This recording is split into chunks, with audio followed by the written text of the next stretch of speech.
Hello friends, welcome to sidza.com. Here in this video we will learn about certain properties of the ionic compounds. The first thing is ionic compounds are generally crystalline solid, right? So they are in the solid states. They're not the gases. The reason because in an ionic compound there's a very strong force of attraction between the ions and between the cation and the anion, right? So due to the strong force of attraction, most of the ionic compounds, they are generally, crystalline solids, okay? And the force of attraction is very, very strong. Ionic bond is a very strong bond. The force of attraction is strong. That's why the compounds are generally crystalline solids, right? They are solids there. Next thing is, these ionic compounds, they generally have a very high melting point and the boiling point. As we know that the boiling point or the melting point of a compound, it depends on the intermolecular force of attraction, right? You know how the particles are strongly attracted, right, in a substance, that determines the boiling point or the melting point. If the force of attraction between the particles in a substance, in a solid, is very strong, then its melting point will be very high.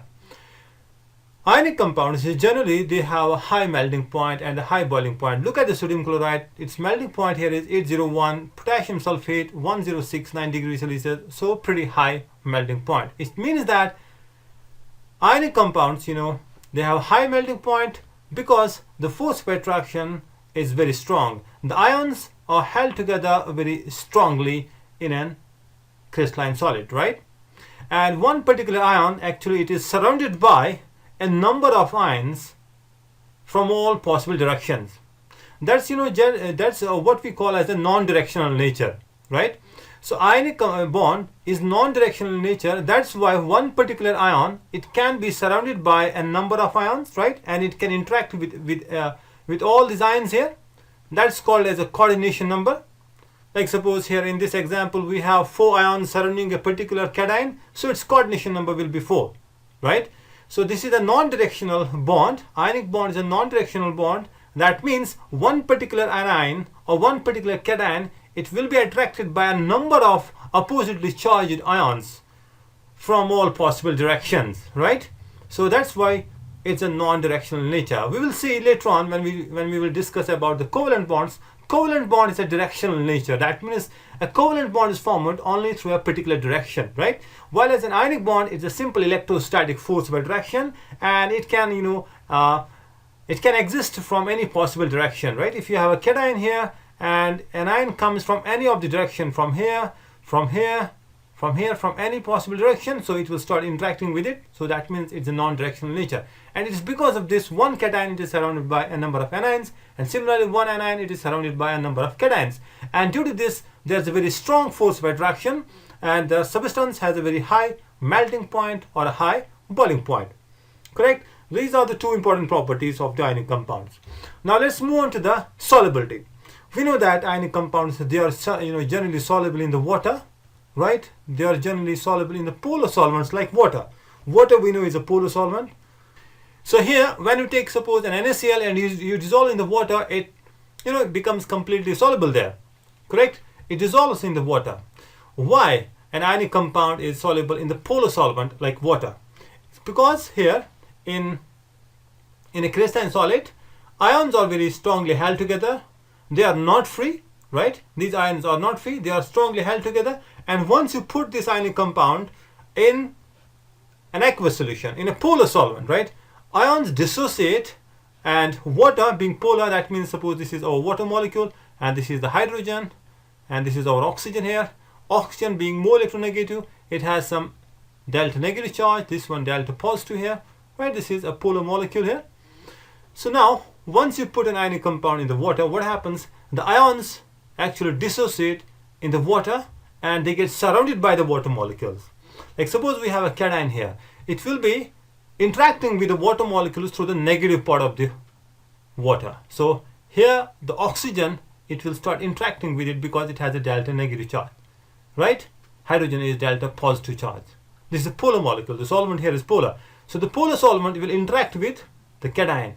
So there will be some force of attraction, and this force of attraction here, actually determines the solubility.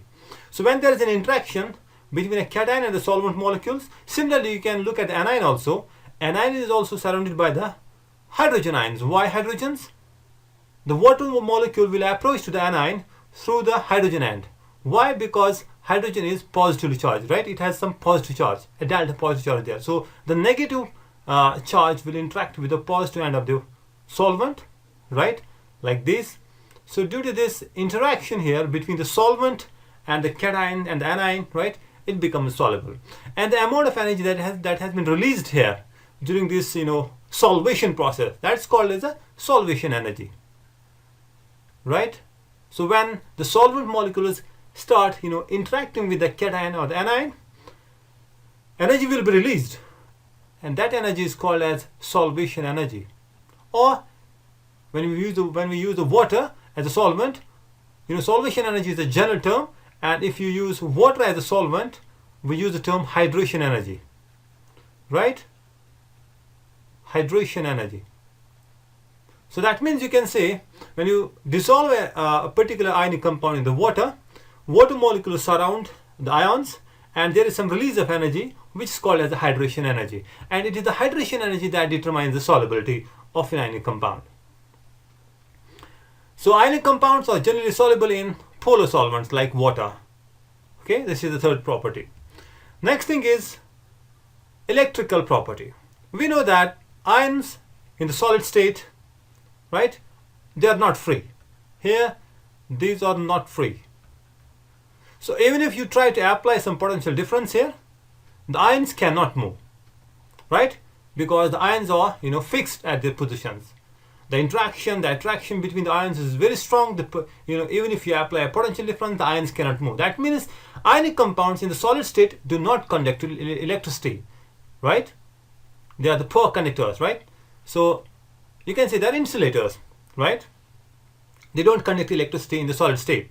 But once you take it in the aqueous solution, ions are free. We have just discussed that once you put an ionic compound in the water, ions get solvated by the water molecules, and now these ions actually are free.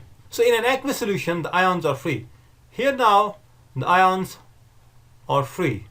And once you apply the potential difference, now these ions will start interacting in the opposite directions, right? They will start moving. So due to the movement of the ions, what do you get? You get the current.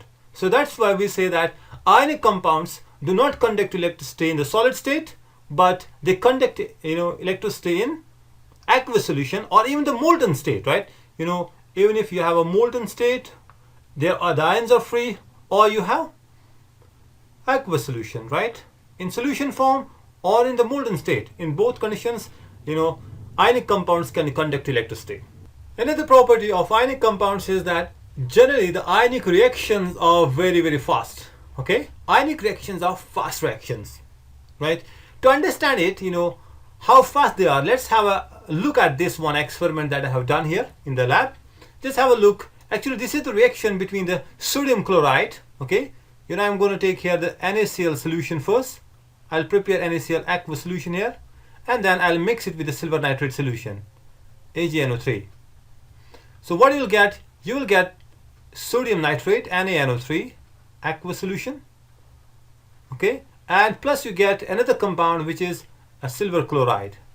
Silver chloride actually here is insoluble, and you get a white precipitation, right? You get a white precipitation here once you mix the two. The white precipitation is because of the silver chloride. And this white precipitation will be formed very quickly, right? In a fraction of a second. And just have a look how fast these ionic reactions are. So let me take here, let's have a look at this video. Here is the sodium chloride, here is the silver nitrate, the two compounds. First I'm going to make here sodium chloride solution. So this is the distilled water. Once I add some sodium chloride in it and I prepare a clear solution of NaCl there, right? This is NaCl. You can see when I put the NaCl there in the water, it dissolves. It is completely soluble, because ionic compounds are soluble in water, in aqueous solution, in the polar solvents, right? So here I got a aqueous solution of NaCl. Okay, this is my aqueous solution of NaCl, and now to this aqueous solution of NaCl I'm going to add silver nitrate. So let's see how quickly this white precipitation you get. Okay, just have a look at it. This is the NaCl solution and this is our silver nitrate. Okay, silver nitrate solution. And once I mix this one, right, let me add here the silver nitrate here. You can see the white precipitation. As soon as it touches, you get a white precipitation. You can see very quick. It doesn't take time, right? So that's why we say that ionic reactions are fast reactions. Okay. Hope you got the concept. Thanks for watching the video. Bye for now.